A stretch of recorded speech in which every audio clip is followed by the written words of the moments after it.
Je vous retrouve aujourd'hui pour une nouvelle vidéo qui sera le book haul du mois de février.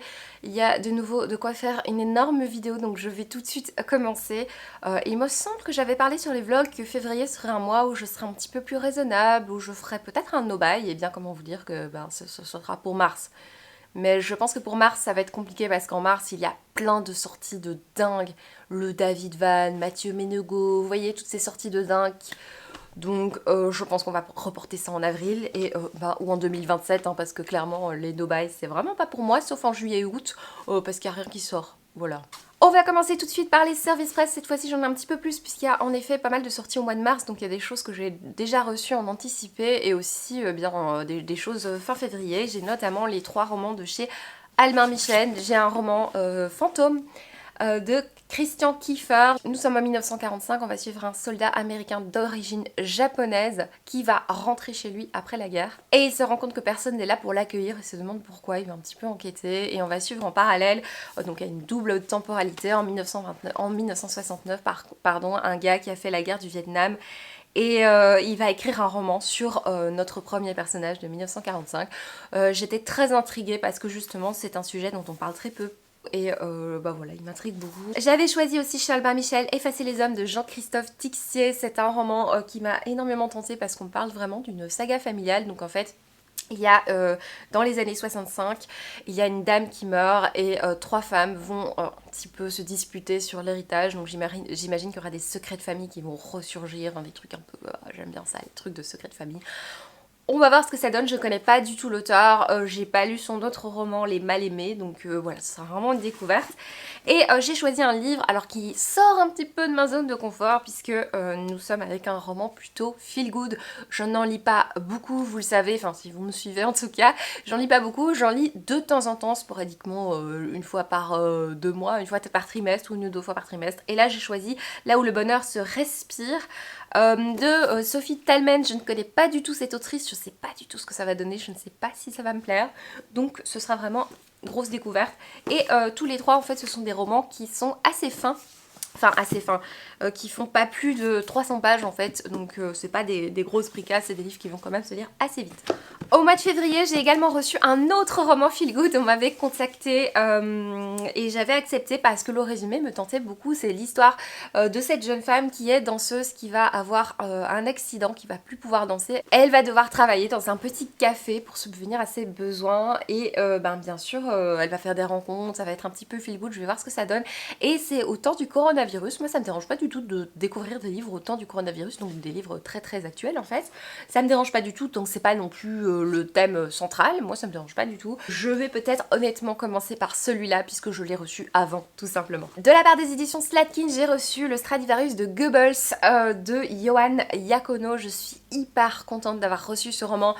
Je demande plus de romans chez Slatkin parce que j'en ai encore beaucoup que je n'ai pas lu, donc je me sens mal en fait à l'idée de leur demander est-ce que vous pouvez m'envoyer, et surtout que l'attachée de presse est vraiment adorable, elle m'envoie de temps en temps des romans alors que je ne les mérite pas puisqu'il m'en reste, enfin j'ai un petit rayon Slatkin en fait qui m'attend. Ce sont des livres que j'aime beaucoup, vraiment, je pense pas avoir eu de déception chez eux, maintenant je peux me tromper. Chimairis, non c'était une bonne lecture. Et celui-là me tente énormément, forcément, étant violoncelliste, Stradivarius, ça me parle. Donc oui, je suis j'ai très envie de le découvrir, il est dans ma pile à lire un peu prioritaire. Voilà. Et on va parler de Casterman. J'ai un peu moins choisi de livres cette fois-ci chez Casterman. J'avais choisi celui-ci, Ash House, qui est un roman un petit peu horrifique. Maintenant que vous n'êtes plus seul, c'est visiblement ils disent entre Miss Peregrine et les enfants particuliers et Sa Majesté des Mouches. Je pense qu'il y a une histoire de sexe, il y a un truc un peu horrifique dans cette lecture, mais je n'en sais pas plus. Et toujours chez Casterman, j'ai reçu un graphique qui me tente également. Mais en fait, tous me tentent. Enfin, en même temps, moi, les services presse, je les choisis. Donc, je veux dire, quand on me propose un livre, si je dis oui, c'est qu'il m'intéresse. Donc, forcément, tout me tente. Ce livre, c'est Respectons les animaux de Ola Woldanska Plosinska. J'ai réussi à le dire jusqu'au bout. Donc, c'est un livre qui va parler des droits des animaux, de plein de trucs trop chouettes. Ça me donne super envie. Comme d'habitude, je vais pas le répéter à chaque fois. Ça sort le 3 mars, donc dans quelques jours pour vous. C'est vraiment très très chouette, ils expliquent vraiment la manière dont les animaux sont traités. Bon, c'est pas trop trash, c'est pour les enfants, mais j'aime énormément le fait qu'on s'adresse aux enfants en parlant de droits des animaux. Là, dans les graphiques, j'avais pas encore vu qu'on parlait justement du bien-être animal, etc. Donc ça me tente beaucoup, forcément. Alors, on va passer à mes achats. Je n'arrive même pas à dire ce mot sans avoir honte. Donc, on va passer d'abord à tous les romans poche que j'ai achetés ce mois-ci. Mon Dieu, c'est un petit peu... Je vais aller prendre une thérapie chez Manon. J'espère que tu as de la place parce que là, il est vraiment temps. Et en même temps, je pense que Manon est autant atteinte que moi. J'ai hâte de voir son book haul du mois de février. On va voir si je la bats, je ne sais pas. C'est pas un concours, hein, mais... Alors, le dernier livre que je me suis procuré, c'est Rien n'est noir de Claire Berest. C'est un roman que j'avais très envie de lire quand il est sorti en grand format. J'ai attendu, je ne l'ai pas acheté, il est sorti en poche comme la plupart des livres, c'est un petit peu souvent comme ça que ça se passe. C'est un livre, je n'ai plus lu le résumé, je sais qu'à l'époque j'avais lu le résumé, j'avais écouté des interviews, etc. Ça me tentait beaucoup. Je n'ai plus lu le résumé, j'ai envie vraiment d'avoir cette surprise, de découvrir ce que c'est. Je vais le mettre dans ma petite pile à lire. Je vais laisser une petite pile à lire de petits livres pour le mois de mars, même si je ne veux pas lire que ça.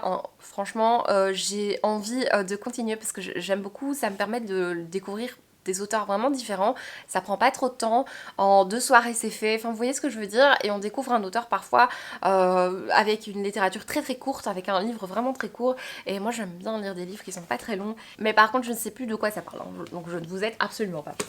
Mamie Lugère de Benoît Philippon, c'est l'une d'entre vous qui me l'a conseillé quand je vous avais demandé quels sont les livres que vous adorez, votre dernier coup de cœur. J'étais dans une phase où je ne savais pas quoi choisir comme lecture, ce qui m'arrive très systématiquement. Et l'une d'entre vous m'avait conseillé vraiment ce livre-là, comme quoi il était génial, et notamment Perrine de Read Trip en a parlé aussi sur sa chaîne. Il paraît que c'est très drôle, alors moi je l'ai commencé... je suis pas trop accrochée à l'humour. Je pense qu'on va parler d'une petite mamie qui a tué des gens, de meurtriers en cavale. Ils disent meurtrier en cavale, veuve noire, nazi enterrée dans sa cave. Moi je trouve ça trop fun. Donc je pense que je vais me prendre une barre de rire. Il faut un moment où j'ai de l'humour, parce qu'il y a des moments dans ma vie où je n'ai aucun humour et tout ce qui est censé faire rire ne me fait pas rire. Donc il faut vraiment un moment où je ris pour rien, quoi. Voilà, il faut que je choisisse le bon moment pour ce livre. J'ai pris Mort de Johanna Gustafsson. C'est bizarre comme phrase dit comme ça, sans le contexte. C'est un livre qui, en fait, la seule chose que je peux vous dire, c'est que quand j'ai parlé du fait que j'étais passionnée par Jack l'Éventreur, ce qui est une passion, je sais, je me rends bien compte, complètement bizarre, l'une d'entre vous, Lucie, m'a dit, en fait, je te conseille ce livre parce que il a l'air trop bien, est-ce que tu l'as lu? Et il parle un peu de Jack l'Éventreur, un tueur qui s'inspirerait ou quelque chose du genre. Et moi j'ai dit bah non, je l'ai pas lu. Le lendemain ou quelques jours après, j'allais en librairie, je tombe dessus, je repense à ce petit message et je me dis mais c'est le moment, forcément. Et donc bah j'en sais pas plus, hein. Moi Jack l'Éventreur, en plus c'est écrit derrière, entrer dans le labyrinthe d'une intelligence perverse. Il me faut que ça, moi, pour avoir envie de lire un livre. Né dans l'ombre de Jack l'Éventreur. Voilà, voilà, passons.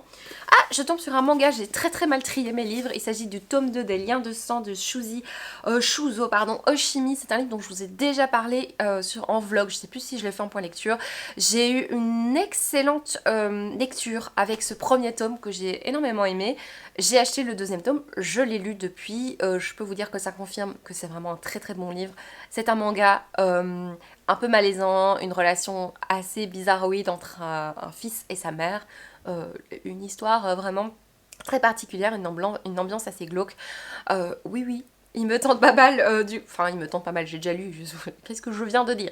Il faut que je m'achète le tome 3 parce que franchement j'ai adoré ce tome 2. Autant... le premier tome était malaisant, autant ce deuxième tome est vraiment dans le malsain. Là, on rentre vraiment, ok, c'est bon, on est dans le malsain, donc voilà. J'ai pris 2 Tracy Chevalier parce que j'avais envie de m'acheter la brodeuse de Winchester et je me suis dit je n'ai pas envie de payer un grand format, ce qui est le comble quand on va voir le nombre de grands formats que j'ai pris ce mois-ci.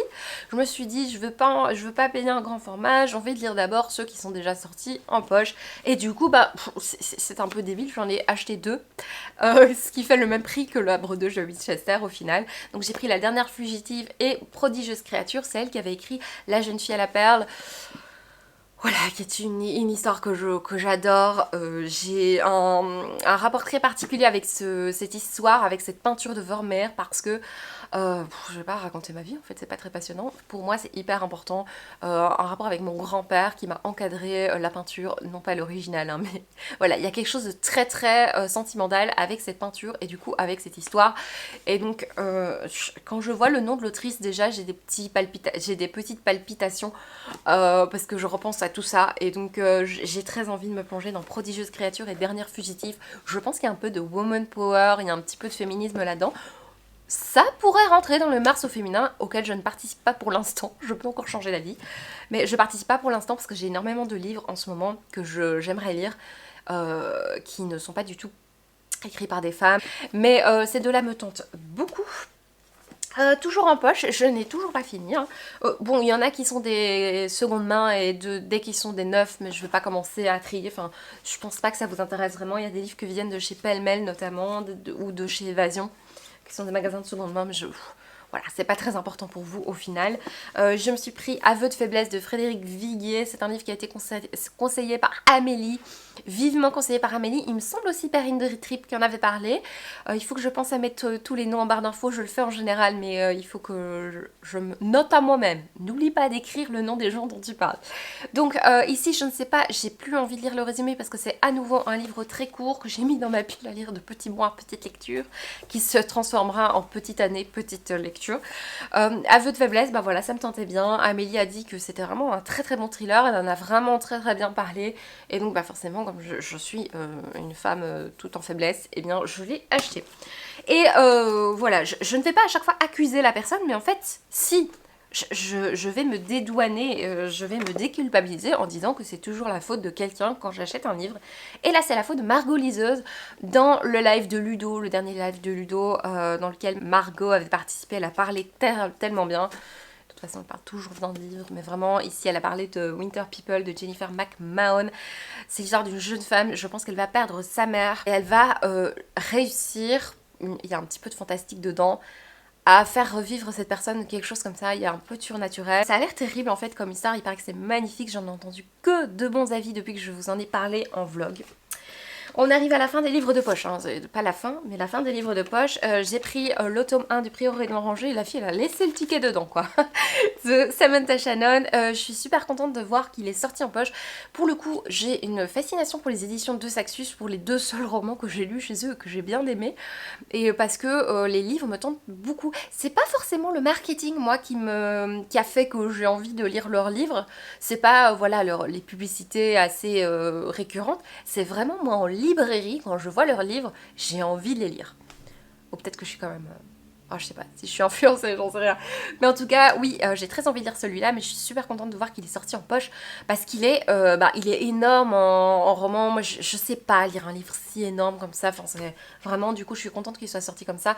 Et surtout, il est coupé en deux, donc si j'aime pas la première partie, je m'achète pas la deuxième, et voilà, basta. Donc, je vais pas lire de quoi ça parle, on va vraiment le découvrir. Et le dernier poche, c'est Fracassé de Julien Dalhuy, avec un joli cheveu blanc. Mais dites donc, je n'ai pas de cheveux blancs moi, en tout cas pas si courts. C'est un peu spécial. Hein. Donc Fracassé de Julien Dalhuy qui va parler, c'est un thriller qui va parler d'un gars qui va travailler dans une structure sociale, donc il va s'occuper de gens, d'enfants qui ont des problèmes dans leur famille, des enfants qui se font battre, enfin voilà, vraiment des cas un petit peu trash, et il y a un thriller, enfin, c'est un thriller autour de ça, et je l'ai lu, j'ai relativement bien aimé, il y a des choses que j'ai beaucoup aimé, notamment le style, et des choses que j'ai un petit peu moins aimé. Je vous en ai déjà parlé en vlog, mais je vous en parlerai bien sûr en point lecture. Je suis en train de préparer une photo sur Instagram, pas du tout, mais j'ai prévu de sortir très prochainement une photo sur Instagram avec des livres que j'ai très envie de lire, que j'achète parce que j'ai très envie de lire, et puis plouf, le soufflet redescend, donc j'ai plus du tout envie de le lire parce que tout le monde en parle. Il y a des livres comme ça, c'est vraiment incroyable, j'ai super envie de les acheter, enfin de les lire surtout, et du coup je les achète pour les lire tout de suite, et au moment où je les achète, dans les 2 semaines là, eh bien tout le monde en parle, et moi ça me... J'allais dire un truc hyper vulgaire, mais enfin vous avez compris. Voilà, j'ai plus envie. J'ai plus envie de les lire à ce point parce que tout le monde en parle et j'aime pas me sentir... j'ai envie de me sentir seule dans ma bulle, je vous en ai déjà pas mal parlé, mais j'aime vraiment cette sensation de me sentir seule dans ma bulle avec un livre. Et bah, notamment ce livre-là. Voilà, Cendrillon, il était une fangirl. Alors quand on en parle beaucoup en VO, c'était Geekerella, je pense, c'est ça le titre en VO. On en parlait beaucoup, ça m'avait énormément tenté, ça me dérange pas parce que je suis seule dans ma bulle, je suis seule dans ma bulle francophone. Je sais pas, la vie est vraiment bizarre. Mais le fait de savoir qu'il y a pas mal de gens maintenant, tout le monde le lit, tout le monde veut le lire, tout le monde... Et moi ça me stresse en fait, j'ai plus envie de le lire en fait. Si, j'ai envie de le lire, mais j'ai envie de le lire quand c'est passé quoi. Et ce livre il sera dans la publication parce que ben j'ai super envie de lire ce livre, c'est un livre jeunesse, j'attendais sa sortie, je l'ai acheté vraiment 2 jours après sa sortie, enfin c'est un peu... C'est stupide hein, franchement d'acheter, enfin moi je trouve ça pour moi stupide quand je sais que j'attends toujours 3 ans avant de les lire. Et la même chose avec le livre suivant, je vous explique un peu, et bien bah non je vous explique pas, bah, je vous montre le tome 2 de Anne the Green Gables. J'ai super envie de lire ce premier tome, c'est un univers que j'aime beaucoup, j'avais adoré la série quand je l'ai découvert, c'est un univers que je connaissais déjà un petit peu. Je l'ai acheté ce tome 2 pour la simple et bonne raison que j'ai un petit peu peur. J'ai toujours peur quand il y a des très belles éditions comme ça qu'elles disparaissent. Ça m'est arrivé avec, vous savez, la saga Poison, Charme et Beauté. J'avais acheté les deux tomes, je pense, de cette saga. Et en fait, j'ai tellement bien fait. Parce que cette saga n'était plus éditée après et elle valait presque 200 €, j'en sais rien, mais c'était super cher quoi. Et donc j'ai tellement peur que ça arrive avec cette saga-là. Et pareil, il est un petit peu victime de son succès. Pour moi, c'est un livre qui a tellement... de succès en ce moment que je n'ai plus envie de lire. Donc oui, j'ai super envie de lire, j'ai envie de me mettre dans un cocon, de le lire, je m'imagine bien le lire, mais le fait que tout le monde le lise maintenant, ça me refroidit, je sais pas, je sais vraiment pas expliquer cette psychologie. J'ai peut-être pas envie d'être un mouton, mais je sais pertinemment que je suis le mouton le plus mouton de tous les moutons, donc...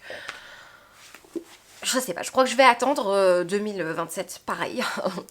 Voilà, quand je serai en Aubagne en 2027, je lirai Anne de Green Gables, les 5 tomes qui seront sortis chez Toussaint l'ouverture. Voilà, je me suis fait mon achat trimestriel de Belgique Loisirs. Oh, c'est l'excuse parfaite pour acheter un livre. Je me suis procuré ce livre, j'attendais de le prendre depuis longtemps. C'est L'épouse à la veuve de Christian White. Et on va suivre l'histoire d'une femme qui veut organiser un voyage pour son mari, quelque chose comme ça, et son mari disparaît, il donne pas signe de vie, et puis elle découvre qu'il a démissionné et qu'il s'est rendu dans la maison de famille qu'il n'est pas censé aimer en fait, il s'est rendu dans cette maison de famille et on va suivre une autre femme qui s'interroge également sur l'attitude de son mari et moi enfin j'ai l'impression que ce sera le même mari quoi, enfin, je sais pas, je dis ça comme ça mais en fait j'en sais rien du tout et donc on va voir ça, hein, ouais, ça a l'air cool. Ça a l'air vraiment chouette, c'est un slip de Séverine, je sais plus, enfin, c'est un livre qu'elle a beaucoup aimé. Les gens qui ne connaissent pas Séverine doivent se demander mais pourquoi est-ce qu'elle parle de la lingerie de cette pauvre Séverine. Bah allez voir la chaîne de Séverine, vous comprendrez un petit peu mieux. Il me tente beaucoup et en plus il est assorti à ma blouse, voilà. Donc il peut rester un petit peu plus longtemps. Il me tente beaucoup. Tu vas... Un autre roman qui a fait parler beaucoup de lui dernièrement, il s'agit d'une vie de poupée de Erik Axel Sund. C'est un roman qui va parler du milieu vraiment trashouille, de la pédopornographie. Ça se passe en Suède, on va se rendre compte à quel point ce milieu-là et la législation autour de ce milieu est vraiment catastrophique. Donc comment vous dire que c'est le livre réconfortant en puissance. Je l'ai lu et je peux vous dire pareil que si vous êtes déprimé, dépressif, ne lisez pas ce livre. Tout simplement. Mais moi j'ai vraiment beaucoup aimé, j'ai trouvé ça vraiment très intéressant, je vous en parlerai dans un point lecture. Pour le coup, quand je vous dis qu'il y a des livres comme ça dont on parle tout le temps et que tout le monde lit et que moi j'ai plus envie de les lire, j'ai pas eu ça avec celui-là. Parce que je l'ai lu juste avant qu'on en parle tant. Sève en avait parlé... 1 ou 2 personnes, mais pas tant que ça. Ensuite, on va parler de... Enfin, on va parler non, je vais juste vous montrer que j'ai trouvé 3 vœux de Liane Moriarty. C'est le premier roman qu'elle a écrit, qui est ressorti par après. J'ai toujours un peu peur avec ce genre de choses, parce que souvent, j'ai toujours peur que ce soit des navets qu'on ressorte parce que l'autrice est connue, quoi. Donc oh, j'ai eu un peu peur, mais j'ai lu des avis, et surtout, je crois que c'est Steph de la chaîne Piketty qui en a parlé dans sa vidéo sortie ou quelque chose comme ça. Elle parlait de la scène d'intro, bah non, c'était dans une vidéo, elle parlait du livre, et elle parlait de la scène d'intro. Mais c'était tellement fou, elle en parlait tellement bien de cette scène d'intro que moi forcément, petit mouton, je l'ai acheté. Et donc cette scène d'intro en effet est géniale, c'est 3 jeunes femmes qui sont triplées et qui sont dans un restaurant et elles vont commencer à se disputer et on voit ça dans le regard de tous les gens, de tous les témoins. Et donc chaque petit paragraphe de ce premier chapitre c'est le point de vue d'un témoin et c'est trop bien. J'aime beaucoup ce type de narration. Je l'ai commencé, donc je suis à la page 89. C'est un livre assez léger, je trouve que les personnages ne sont pas très approfondis pour le moment, c'est assez léger, donc je vais voir ce que ça peut donner. J'espère qu'on va aller dans un peu plus sombre parce que j'avais tellement aimé ça dans Liane Moriarty, Les petits secrets et grands mensonges, que j'ai envie de retrouver un petit peu ça dans celui-là. Une lecture que je vais continuer, je ne sais pas quand, peut-être ce week-end, je ne sais rien. J'ai pris Intouchable de Jean-Christophe Forte. Alors on va parler d'une femme qui a perdu son enfant et un jour elle va croiser, elle va rencontrer le gars qu'elle suspecte d'être l'assassin de sa fille. Voilà, ça a l'air très trash, c'est pas très long comme lecture, pareil de nouveau 220 pages, j'avais toujours très mal de mettre tant d'argent sur 220 pages. Oh celui-là, oh, je suis tellement heureuse de l'avoir trouvé. Dans les méandres du mal de Jacques-Laurent Ammar. Oh oui, j'ai trop hâte de le lire celui-là. En fait, Sèvres avait parlé de livres, de sortie de livres, et elle l'a pas lu du tout, j'ai entendu des avis absolument nulle part, mais le résumé est tellement génial que j'ai envie de le lire, alors que c'est même pas mon genre de prédilection. Donc on va quand même dire le résumé, donc on va parler d'un gars historien qui est contacté pour tenter d'empêcher l'assassinat d'Hitler, donc il va être envoyé dans le temps, il va, j'imagine, empêcher cet assassinat, et en revenant dans le présent, il va se rendre compte que eh bien, c'est l'apocalypse, quoi. Donc, en empêchant la mort d'Hitler, l'assassinat d'Hitler, il a provoqué l'apocalypse. Et je trouve ça absolument génial de découvrir le côté effet papillon d'une petite action. Ça rejoint un petit peu le Jodie Taylor, les Chroniques de Sainte-Marie, hein, justement, on doit faire attention qu'on fait des retours dans le temps. Alors, moi, je me fais toujours des petits scénarios dans ma tête de voyage dans le temps. Imaginez, par exemple, vous êtes dans le passé. Vous faites un voyage pour découvrir, style les Chroniques de Sainte-Marie. Vous êtes dans le passé et il y a un caillou par terre qui vous intrigue. Vous le prenez, vous le ramenez chez vous. Imaginez qu'en prenant ce caillou, vous changez en fait toute l'histoire, parce que peut-être que ce caillou, si vous ne l'aviez pas pris, quelqu'un aurait trébuché sur ce caillou. Et peut-être que cette personne se serait fait tellement mal qu'elle aurait été voir un médecin. Et du coup, le médecin aurait dû mettre cette personne dans son agenda hyper chargé. Et du coup, il y a des gens, il aurait été peut-être un petit peu plus désagréable tellement il a de patients, gros cliché. Et du coup, peut-être qu'il n'aurait pas vu la maladie du patient d'après. Et peut-être que du coup, le patient d'après serait mort. Peut-être qu'il y aurait un procès. Peut-être que le médecin se serait suicidé. Peut-être du coup que ce médecin serait l'ancêtre d'un gars qui a découvert je ne sais pas moi, un vaccin super puissant. Enfin bref. Ça change le monde en fait cette pierre, donc il faut pas prendre les objets du passé. C'est une remarque pour toutes les personnes qui voyagent dans le passé, qui regardent cette vidéo, ne prenez pas de choses du passé. Et pareil, ce monsieur, en assassinant Hitler, enfin en empêchant l'assassinat d'Hitler, et bah il a changé le monde, donc peut-être que oui, c'est peut-être des toutes petites choses comme ça. On va passer au livre suivant parce que j'ai pitié du mois de samedi soir qui va devoir faire le montage de ce book haul, donc on va vite passer au suivant. Je connais ton secret de S.K. Tremen. Il me semble avoir lu un livre de cette autrice ou de cet auteur. On va raconter l'histoire d'une jeune femme qui va emménager dans un nouveau bâtiment, dans un appartement ultra moderne où les objets, eh bien, peuvent communiquer. Eh bien donc, elle peut avoir des conversations avec ces objets. C'est quelque chose entre nous que je fais déjà. Hein. Je parle déjà aux rideaux, à la table, aux peluches et aux chaises. Sauf que moi, elles ne me répondent pas. En tout cas... jusqu'à maintenant, ils m'ont pas répondu, mais donc je me sens très concernée par cette histoire. Elle va parler de quelque chose. Un des assistants virtuels, j'imagine que c'est la chaise ou j'en sais rien, ils disent que c'est Electra, menace de révéler à la police un terrible secret enfoui dans le passé de notre héroïne, et j'ai envie de savoir. Ceci dit, ça me fait un petit peu penser à Dans la maison, non, de Delaney, la JP Delaney, le livre catastrophique que j'ai lu là, Mensonge ou je sais pas quoi, le livre blanc... Ouïe, ouïe, ouïe. J'espère que ce sera pas comme ça parce que ça c'était une grosse déception, ce sera pas la même chose. Bon, on va découvrir, moi ça me tentait beaucoup. Je me suis procuré une nouvelle édition de Stephen King que j'ai trouvé en seconde main. C'est La petite fille qui aimait Tom Gordon, publié chez Albin Michel. Chez Albin Michel, ils ont ressorti, c'est en version grand format. Je trouve ça très très beau. Je trouve vraiment l'esthétique du roman très agréable. Ça se lit vraiment bien. C'est un texte intégral. Vraiment, ça me tente bien de le lire là-dedans. Ce livre, Tom Gordon, c'est un que je n'ai pas. Je dois avoir vraiment une vingtaine de Stephen King chez moi. Mais celui-là, je ne l'avais pas. Enfin, en fait, je sais rien, je n'ai même pas vérifié. Et donc, c'est l'histoire d'une petite fille, en fait, d'une jeune fille, je sais même pas son âge, qui est très très fan de Tom Gordon. Donc, elle écoute tout le temps les émissions qui parlent de Tom Gordon. Il me semble que c'est un gars de basket ou je sais pas quoi. Elle va se perdre dans la forêt. Elle va avoir de plus en plus peur et elle va avoir comme unique compagnie Tom Gordon. Voilà. Ça a l'air vraiment chouette, Stephen King. Hein. Alors on va passer au livre le plus glauque de tous les livres glauques de ma bibliothèque. C'est un livre dont j'ai entendu parler sur la chaîne de Les Lectures de la Crypte ou les livres de la Crypte. Je vous mets en barre d'informations de toute façon sa chaîne. Elle en a parlé, moi forcément j'avais envie de le lire, hein, forcément, vous en doutez bien. Il s'agit de la chambre de lactation. Déjà ce titre, ça me donne envie quoi. C'est de Frédéric Soulier. Ça raconte l'histoire de gens qui vont faire des cambriolages et ils vont aller un jour dans une maison chez une dame.